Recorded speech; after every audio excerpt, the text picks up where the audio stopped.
As investors and developers, we see the world differently.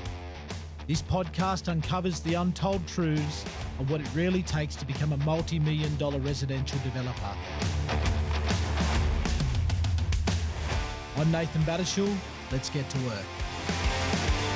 Welcome to The Residential Developer.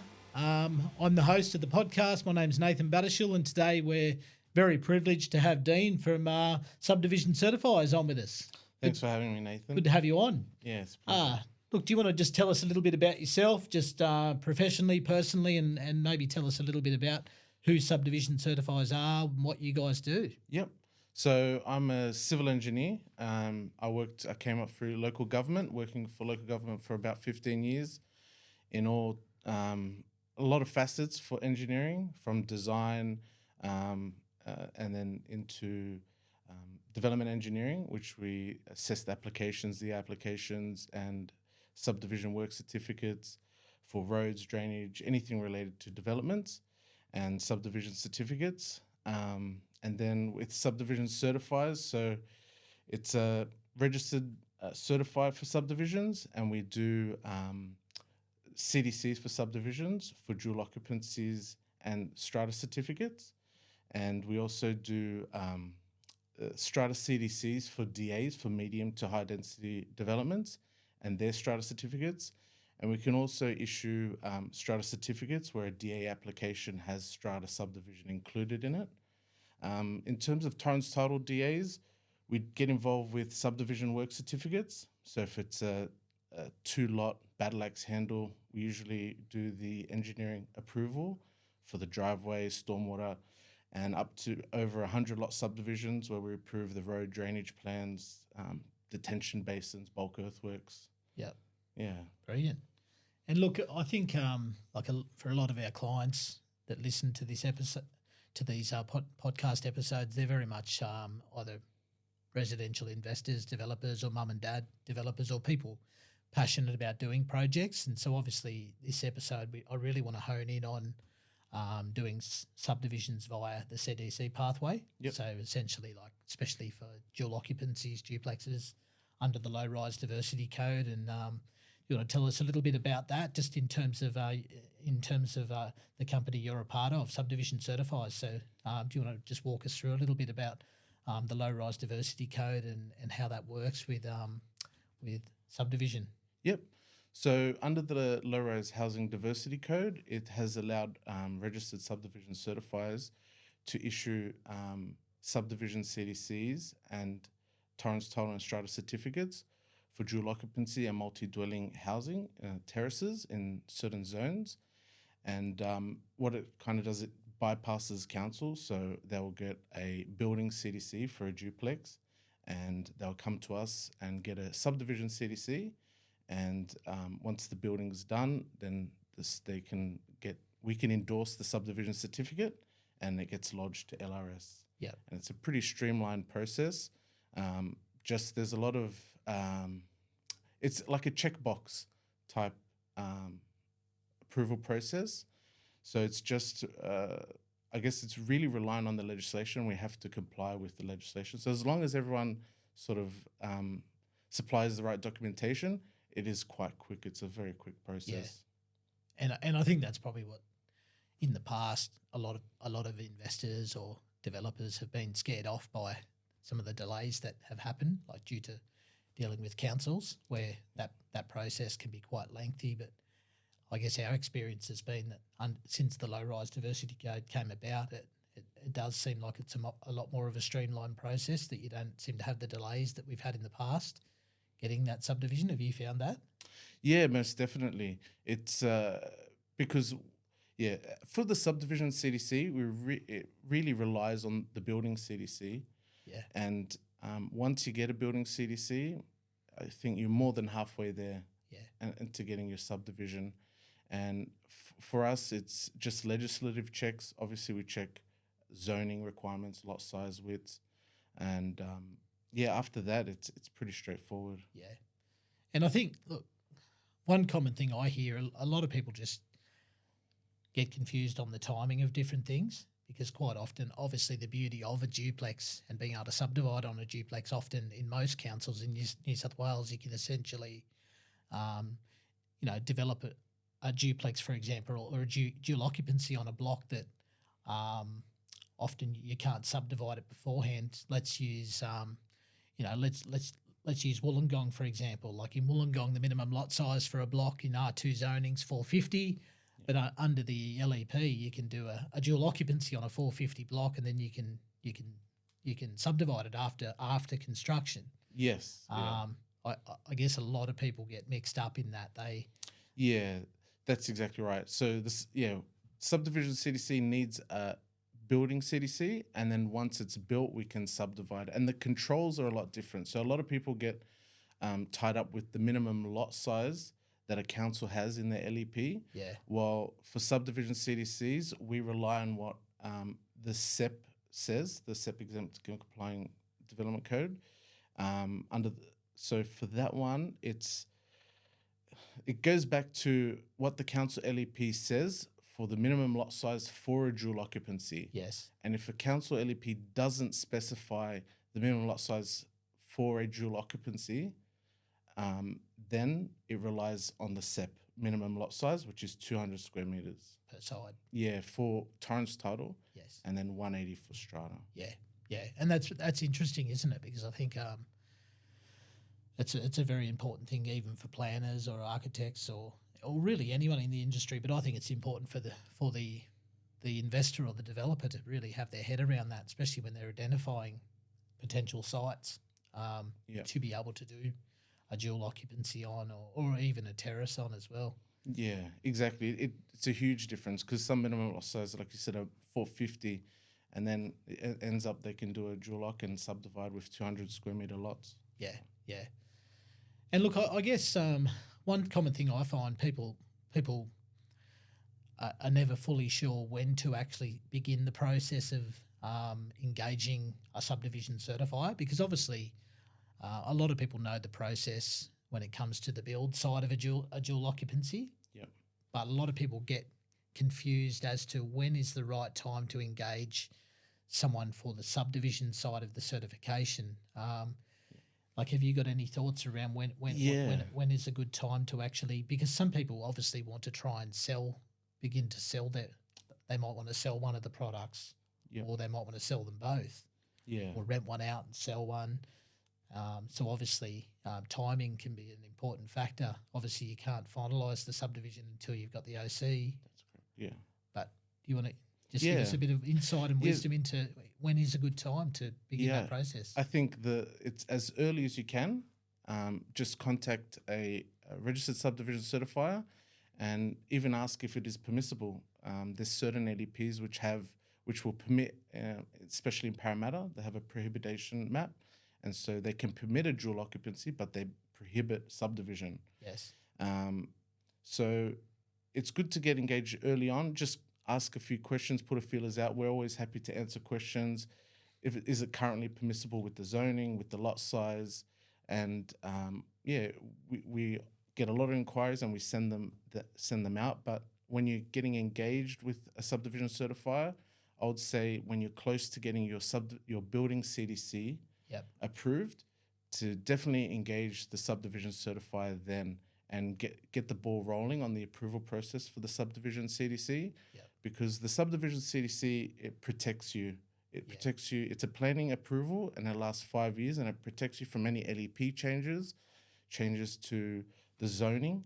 So we had one where the dual occupancy was permitted in R3 and they finished the build of the dual lock, and then they come to do the subdivision. No longer is it permissible in R3. Yeah. So it really protects you for the 5 years. Lot size, LEP lot size changes, anything like that, you're protected. And also it streamlines the process when you're coming to your subdivision certificate. So one of the requirements is a Section 73 from Sydney Water for subdivision. Yes. So there's two. There's one for the building and one for the subdivision. Yep. And a lot of people get caught out. And so the Section 73 for the subdivision needs a subdivision approval. Yes. And to get that is the CDC. Yeah. So if you get that early on, you can start getting the documentation ready Yep. and sending it through when you're at your subdivision certificate stage, and then it just makes it a lot cleaner and faster. Yes. Yeah. Yeah, because we have guys that come, they're almost OC and they want to get their subdivision, and then they got to go through the hoop. First, you need a planning approval, the subdivision CDC, and then we can look at assessing the subdivision certificate, and then they'll get the OC, then they're going back to Sydney Water. Yeah. It just delays it. So Yeah. And just the problem is you're dealing with a stressed client then, aren't you? exactly. And then we try and help as much as we can, and yeah, it's just get it as early as you can. It's not a last. Yep. It's not a last step, and it's not something that a building certifier can do also, because Yeah. they'll say, oh, it's part of the building CDC, which is subdivisions and not. Yes. It's not part of the Yeah. building CDC. Yeah. So essentially, and I think this is a really great point that you brought up, because I think there's a lot of people out there that think that you need to either get OC or be close to OC, and then you start the process of the subdivision certification. But as you've just mentioned, you can be preparing a lot of the moving pieces of that subdivision, Yep. even as soon as you've got your building Yeah. or even before you've got your actual building subdivision approval. But I guess it's probably best to get the building subdivision approval first, do you think? To get the building CDC approved, yeah. When you're close, Building CDC. yeah. Yes. If you're getting close, you can start the subdivision CDC process. You can engage the subdivision certifier. You can start setting some documents. We always require a recent 10.7. Yeah. It's quite important Is for it us. 3 months. A lot of them say 3 months old. Is it? 3 months, yeah. 3 months is the industry standard. Yes. We get guys sending like 2.5-year-old Yeah. 10.7s, and we can't. And then Doesn't cut it. when we request it, they're stressed. They're like, "Why do you need it?" But it's an important document that we rely on to see if there are any issues in issuing our subdivision CDC, any planning Yep. requirements. So. And one of the challenges can be, I think, it's probably going back a few steps, but I think it's great to talk about this. Is a lot of people are obviously looking for sites that they can develop, that they can do a dual occupancy on as a project. It can be tricky for people to get the right due diligence and to make sure they're not buying a headache. Is there any services that like subdivision certifiers offer, or people in this industry offer, to help someone just navigate and answer some questions, or to just to do some cross checks? Like if they've got for example, a current contract of sale for that property, is that a service that's out there that's available to be able to check and say, yes, this can be subdivided via the low right, like the CDC pathway? Or So on our website, we have a dual occupancy summary sheet guideline, and it basically goes through the most popular LGAs within New South Wales, and the minimum lot size requirements for the dual occupancy and the resultant lot size for subdivision. Yeah, we're always available. If people want to call, we get a lot of due diligence, usually on a Friday afternoon. If they're going to an auction on the Saturday, can they subdivide? If you could, we always respond to emails. If you can send an email through with the address, and we can do a preliminary, and we're happy to provide that as a free service to anyone who's looking for their due diligence for a site. No, that's really good. I think that's a key one, isn't it? Because I'm sure you've seen it. We've definitely seen it where someone will buy a piece of land, and unfortunately, yes, you can build a dual occupancy on it, but you can't subdivide it. You can't. A lot of times it's the Torrens title, and then they'll eventually, in some cases, they'll go strata. To strata subdivide it under the low rise. But some people don't like strata. Well, I think I want to talk about that shortly, because I think it'd be good to just talk about the differences between the two. But look, are there any particular common challenges that you pick up? I guess the whole point of this episode is very much to educate our clients who are doing these type of projects to get better at understanding the process of subdivision. Like, are there any common challenges or common mistakes that you see get made during this process? Obviously, we just touched on people leaving it too late and then being quite stressed out. So a lot of challenges. I think for the subdivision CDC, the approval process, the main challenges is getting your head around the lot size and the permissibility for that. And then when it comes to the actual subdivision certificate stage, after that, there is a bit of challenge with OSD tanks Yep. and the positive covenant and restriction that should be signed by council. Technically, under the legislation, it's a prior to occupation certificate requirement, but we always request it when we're assessing the subdivision, and more times than there's no positive covenant registered for the OSD tank. So one of the challenges is probably if you got an OSD tank, if you've got absorption trench or a pump out, and the council requires a positive covenant and restriction in their stormwater policy or DCP, it should get it on a positive covenant restriction signed, preferably prior to OC. Yep. But definitely before subdivision, we check, and councils take time with that. Yeah. Not sure why. It's really just a wording check. Yes. They should just be checking that the wording is in accordance with their terms. Yep. And it should be signed. But a lot of councils will make people do applications. They'll come out and do inspections on OSD tanks, which I'm not sure under what legislation or legal they have the right to do that, because they're really bypassed that in that whole approval process. Yeah. The approval falls back on the building certifier and the I guess certification. I guess the stormwater engineer would be who signs off on a compliance certificate for that the building certifier relies on. Yes. So I'm not sure, but they really get heavily involved, and it causes huge delays for everyone. And when we pick it up at subdivision stage, it's a prior to OC requirement, and we get people jumping up and down. But it's in everyone's best interest to go what's according to the legislation and do the right thing. Yeah. So I guess for a listener out there that they have to do like an OSD system or an absorption system if that particular council allows that. So to get that positive covenant, can you just walk us through just some of the steps, like what's involved in them getting that, just so that they can, I guess for someone out there that is doing this, has to do this, might be a backward sloping block, and that council you don't have to get the easement to get the stormwater out of the site, like what's involved in that positive covenant? Yeah, so the positive covenant is usually drafted by your surveyor, and it will accompany, with the DA, it will usually accompany the subdivision plans, but for CDCs, because it's really prior to OC, the surveyor will register that with the land titles through an 88E. So councils will have a standard wording for OSD tanks, for absorption trenches, and that wording just pretty much gets copied across on a document, on an 88E document, and they take that to council, and council should just check the wording and sign that off. Yep. And it just really goes, the positive covenant restriction is just saying, look, there's something underground here, it's an OSD tank, or if it's built into the rainwater tank, usually you can't build over it, it's meant to be free drain, you're not meant to obstruct the drainage of it. Yeah. You're meant to maintain it. The positive covenant talks about maintenance of the system, make sure it's functional, and that puts it back on the owner. Yeah.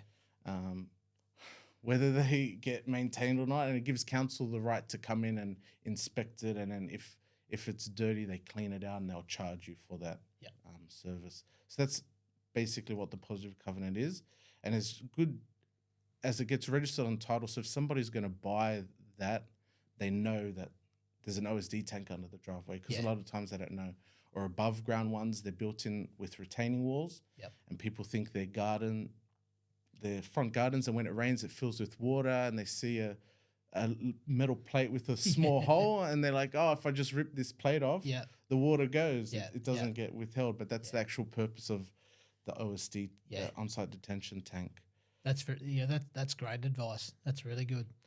And look, another big question I find a lot of investors, developers, mum and dad investors are often talking about is the difference between Torrens title and Strata title. Obviously, each of them have benefits from a resale point of view, but I think some of there's different mentalities around, and I think some of the mentalities have changed a little bit now. Like strata, I find a lot of the older generation, when they think of strata title, they think the old school block of units where you've got Yeah. 2 units on the bottom, 2 on the top, but it's more than that now, because we're seeing a lot more, even sometimes duplexes strata titled, and sometimes there can be cost saving benefits as well in from a construction point of view in doing the strata too. So it's not like it used to be where that mentality around strata and torrens. Like, what are some of the differences? Like if we talk about strata versus torrens.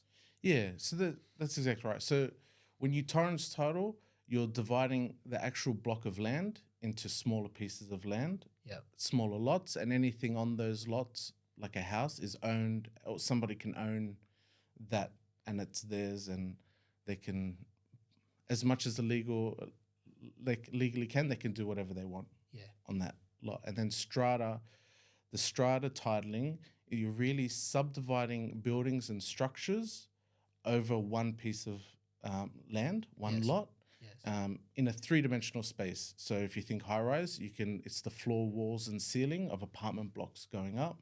And in duplex, it'll be the duplex building and its associated structures. And usually there's common property.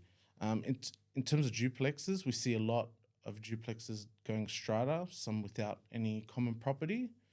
I think there's advantages with strata in regards to the cost savings, and you're not pulling new servicing to new lots for every service that's available in the street, water, electricity. So essentially, I think duplexes are important because a lot of listeners and people are starting, especially with the smaller projects like a duplex. So when you say that they're not having to put in separate sewer, separate water. Yeah, separate new lines. That's right. You created. I'm not sure in regards to like the metering, how that works in regards, but you don't have to draw, and then it gets registered as a new lot for those services. So there's cost savings there.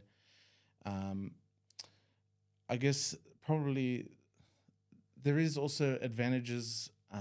Like some councils won't allow torrens title for dual occupancies, but 9 times out of 10, strata will go through permissible, and usually the lot size will be smaller than what torrens title requirement is under the SEP as well.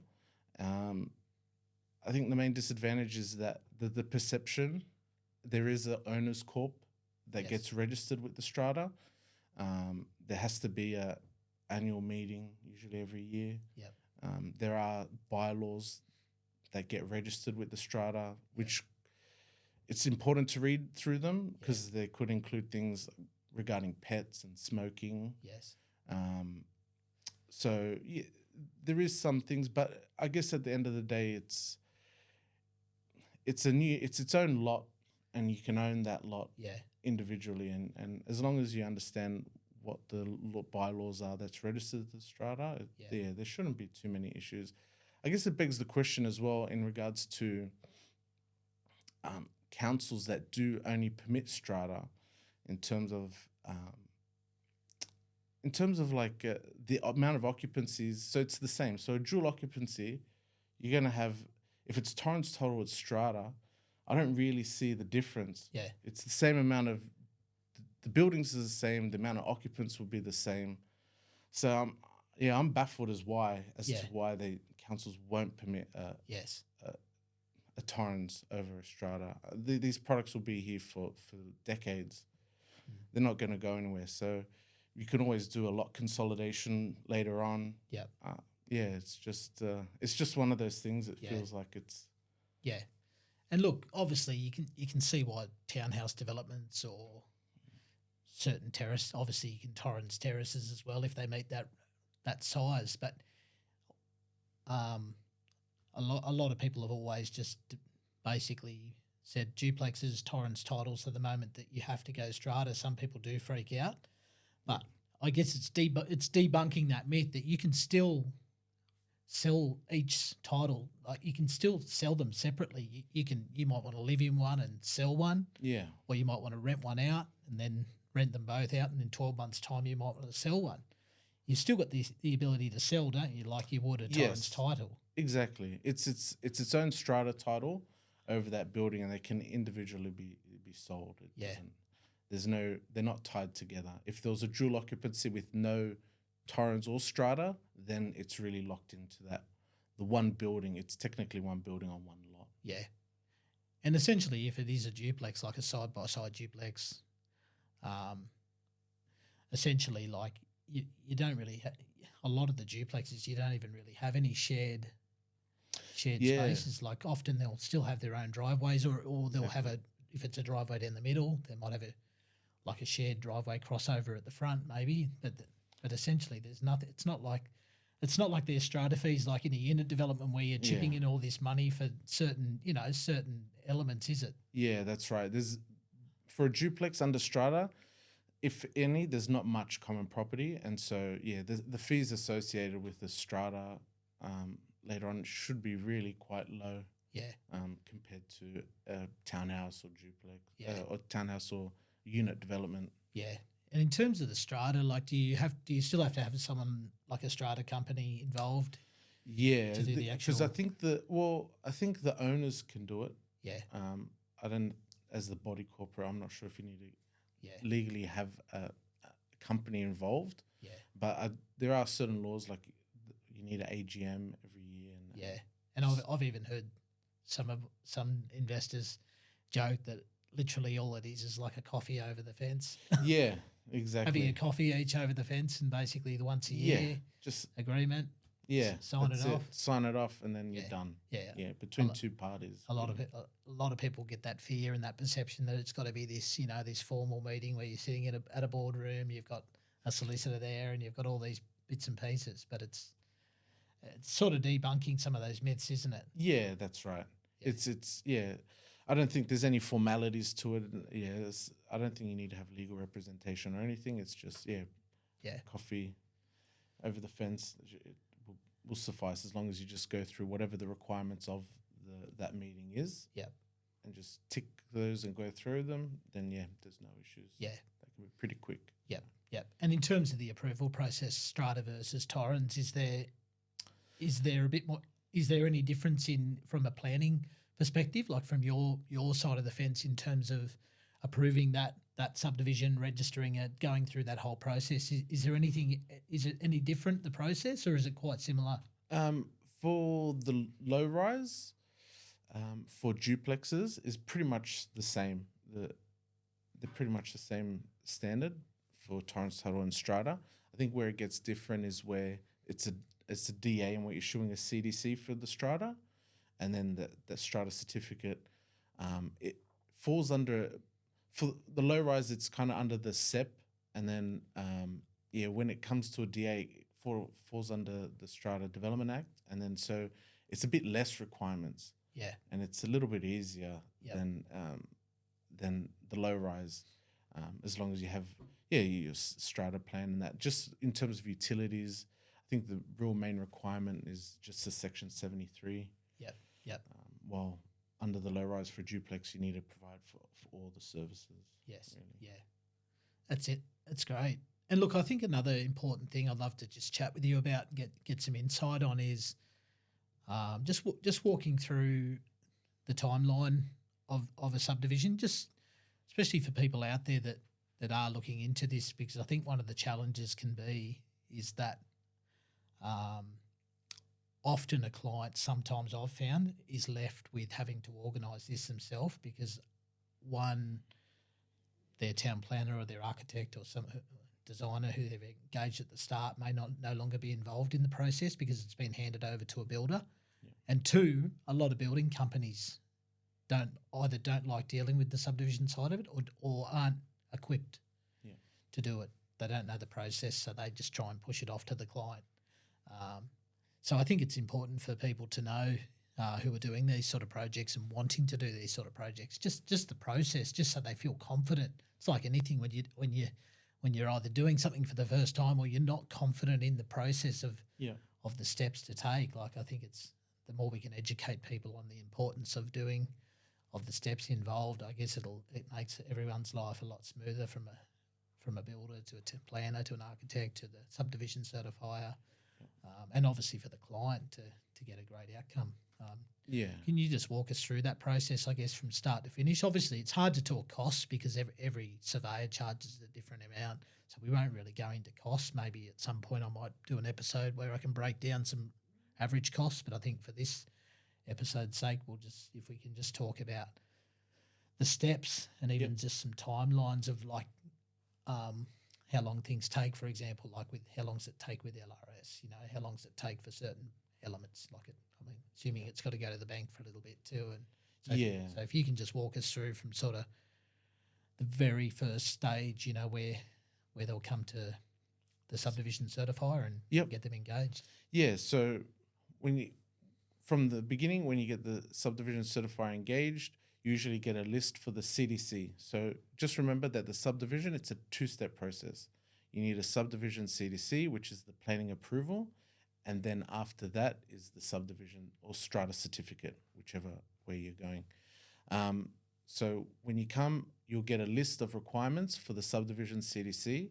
Now, because it relies on a building CDC, once you've got that, most of the hard work is done. You'll need like a subdivision plan from a registered surveyor, 10.7, like a few documents, owner's consent, a New South Wales planning portal application.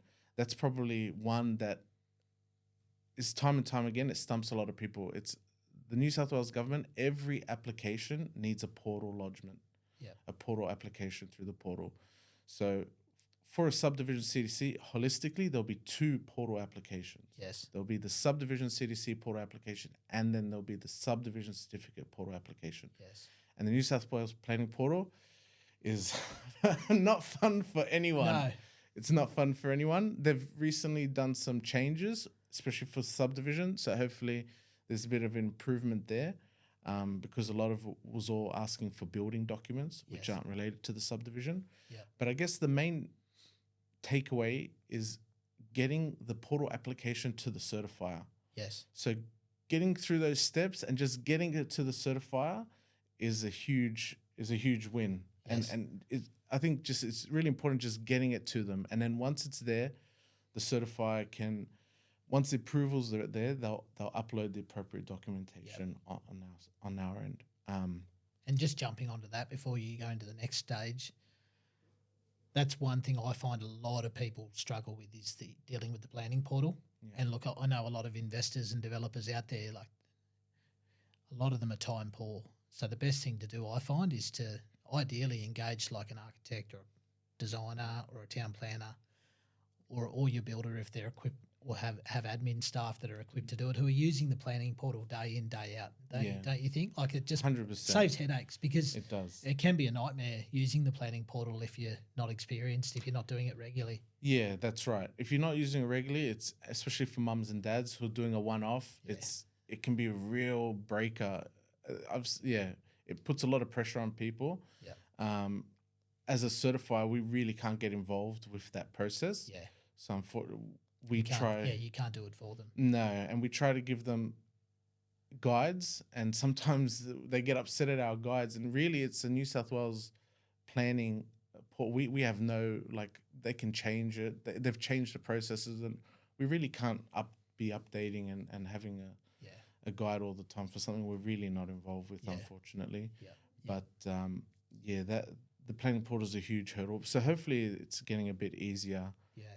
For everyone, but definitely if you can project manage that through somebody, if you're an owner doing it yourself, it's definitely ask for help. Or if you have the time to go through it, you can do it anytime, 24/7. So if you've got some time at night just to go through it, but just getting the right application. So a CDC for subdivision is a CDC application, and then for the subdivision certificate, it will be a post-consent certificate. Through the drop down in the planning portal. And then just getting it to your certifier, answering just the mandatory questions. And then get it to your certifier. That's the main goal of the planning portal if you trying to do it.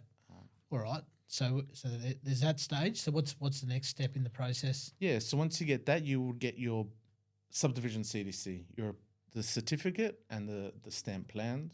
Yep. And we will send with that documentation of a list of all the requirements for the next stage, which is the subdivision certificate. So when you coming to subdivision certificate stage, you'll usually be final subdivision plans, admin sheets, 88B if there's going to be creation of any right of carriageway or drainage easements. It'll be the utilities. So MBN, you need to show, usually it's a provisioning letter from MBN Co. or bills. Sorry. Same with gas. Usually an email. German are usually email. So we just need to ensure the provisions for all the utilities, Section 73 from Sydney Water, ensuring that it's subdivision. Because if you look at the Section 73 compliance certificate, when it's done for a building, there's 8 points within that certificate on the front page. And usually the last point, point 8, will refer to subdivision. And if it's not crossed out and a subdivision CDC isn't referenced, then we really can't use that, unfortunately. So usually they'll have to do 2 Section 73s, and then we'll require usually an NOA from the New South Wales electricity distributor. There's been a lot of backlash, I guess. I don't know what's going on in the last 6-8 months with NOAs, with Ausgrid and Endeavour Energy. They're saying it's not a DA consent, it's a CDC. It's creating a bit of an issue. Yep. We need an occupation certificate as well, which is for the subdivision certificate, and the building certifier has to power both lots to issue an occupation. And some offices within these New South Wales, within the electrical distributors, they're not they're not recognising a subdivision CDC, I guess. Yes. And they can't get power to the both lots. They're not issuing an NOA. They're saying it's not a DA consent, even though it's a planning approval. A subdivision CDC is a planning approval. Yep. And it's creating a bit of an issue. And sometimes they can't get it. So we're accepting permission to connect or connection offer from Ausgrid. But sometimes you have applications where they come through with an NOA from Ausgrid and Endeavour. It's quite confusing, and it's creating a bit of tension as well with when applicants are trying to do their subdivision, and then the building certifier saying they can't issue an OC. The electrical saying they need a subdivision certificate. Yep. It's kind of it's going around in circles, spinning its wheels. So hopefully there can be some sort of that gets looked into and resolved. I think it's creating a bit of an issue. I'm not sure why it's been more recent than before, but that's something. So going back, I guess, to the list, the occupation certificate from the building certifier. Yep. And then so all of that stuff you've just mentioned can be done prior to OC. So now, but obviously you can't go into the next stage now until you've got OC, buildings finished, you got the OC from the building certifier. Yep. And then so once you get the OC, it's pretty much the last piece. Yep. And then you'll submit all that to the subdivision certifier, and I think that they'll review the documents, make sure it's satisfactory, and then sign it and give they'll sign the administration sheet. Yep. So that needs to be signed by the surveyor. Yes. Before it comes through. Sometimes if it is mortgage, sometimes the banks will sign it before. Yep. Sometimes the banks won't. Yep. They'll wait for the registered certifier to sign off on the subdivision plan. So it just depends. And I believe it can take it if it does have to go to the banks. I've been told, you might be able to correct me if I'm wrong. Normally, you need to allow about 2 weeks with the banks. Would that be right? Okay. Yeah, I think from what I've heard as well, we don't. It's only when we hear when they're usually complaining. But sometimes it can take a while. Sometimes if they've come back because we've said, like the registered or the surveyor hasn't signed it, and it comes back with the surveyor and the bank within a few days. Yeah. I think it just depends on the bank at the time that they're lodging it. So if you allow for the worst, really, I guess, Yeah, in I terms of think your time frame, anything on top of that's a bonus. yeah, for sure. Yep. I think that's a good time frame Yep. to buffer into Yep. that process. And then once we've signed it, then it goes back to your surveyor, Yep. and then the surveyor, they have a LRS portal, and they can lodge that to New South Wales LRS. Yep. So that gets done by the surveyor then? Yeah. They lodge that all to the LRS? Yep. Yep. And then with the LRS, this is because we're kind of detached after that process, so Yes. it really ends with us. But yeah, we've heard three months or sometimes to allow for the registration to come through. Sometimes there's a requisition. Yep. You just need to make sure the surveyor really needs to make sure as well that the council addressing is correct, what the council letter has specified on the administration sheet. And that's so that will be the whole process for a subdivision certifier. Our response times are quite quick. We're 24 to 48 hours. If you submit a document or you submit all the documents, and we'll review and provide feedback, or we'll sign the subdivision certificate or the CDC approval. Yep. Perfect. Yeah. Very good. Well, look, I think just to wrap it up, is there any final thoughts you want to share just around, I guess, the services you guys provide and how you can help someone wanting to do a project? Like, is there some ways people can get in touch? Is there, you mentioned before that people can make inquiries just about the sites they're looking to do. Is there any final thoughts you can share? Yeah. So look, if you're looking to do a site, Subdivision Certifiers, we're located in Parramatta, and we do all across New South Wales. Our emails on our website, the admin email, you can send any inquiries you got through to there regarding subdivision, especially because the last couple of days there was amendments to the housing code and the low-rise housing diversity code in terms of dual occupancies in R2, where the state government was initially looking to do a blanket dual occupancies are permissible in R2 with 450 square metre lots. What sort of trickled down was it got broken into stages. And so under the housing code, I think where the councils didn't permit dual occupancies in R2, now it's permissible within a stage 1 through a development application, and sort of CDCs stay as status quo as how it is. And then when stage 2 comes next year. They're talking the 1st of July, aren't they, 2025? Yeah, they're talking 1st of July 2025. I'm guessing that stage 1 stuff gets incorporated into the low-rise housing diversity code. Yes. So, that was a bit of a letdown. I think everyone was quite excited to see what was coming through that because I think code.